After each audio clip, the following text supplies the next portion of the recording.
Welcome to episode 1672, Ken Fisher, 10 Lessons. This is an outline of episode 1672, lesson 1 to 5. This is lesson 6 to 10. Lesson 1, Millionaire Father, Billionaire Son. Oh, how did he learn about the stock market? It turned out that his father, Philip Arthur Fisher, was a stock market guru. His father is the author of the book Common Stocks and Uncommon Profits, a book almost as famous and as important as The Intelligent Investor. To beat the crowd. Make money on the markets because the crowd is usually wrong.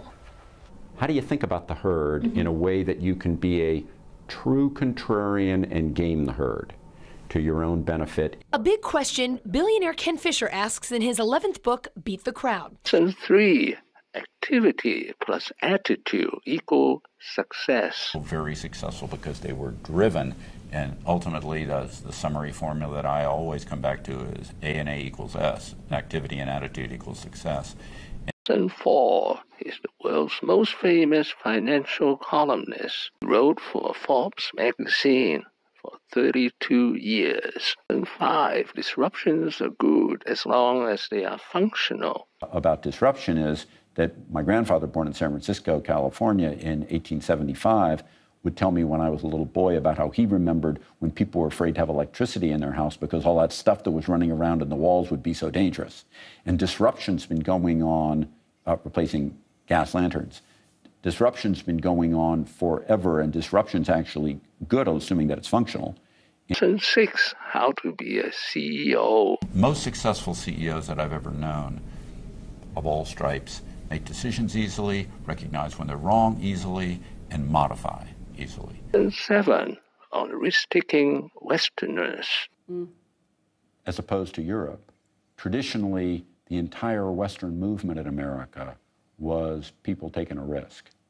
And the Westerner has always been a little bit more prone to taking a risk and being experimental, which is why Silicon Valley comes from the West, why Hollywood came from the West, why gambling came from the West. Lesson 8, make a lot of small mistakes. Lots of little experiments, and then let lots of little failures happen to find the successes that work. And you just keep doing that. The reality of most people that have had big successes in life is they were prepared to entertain lots of little failures. Lesson 9, markets love falling uncertainty. Was that I was very confident that he would win or Mrs. Clinton would win, one or the other. I'd studied it and I was sure, and that either one would win and that whichever one won, the stock market would go up. Because what we had and have in an American election like that is a lot of uncertainty, and with the aftermath of an election like that, you get falling uncertainty, and markets love falling uncertainty. Lesson 10, his global financial empire. Now manages $197 billion asset under management. Thank you for watching. Please subscribe and leave your questions, comments below. Wishing everyone peace and prosperity.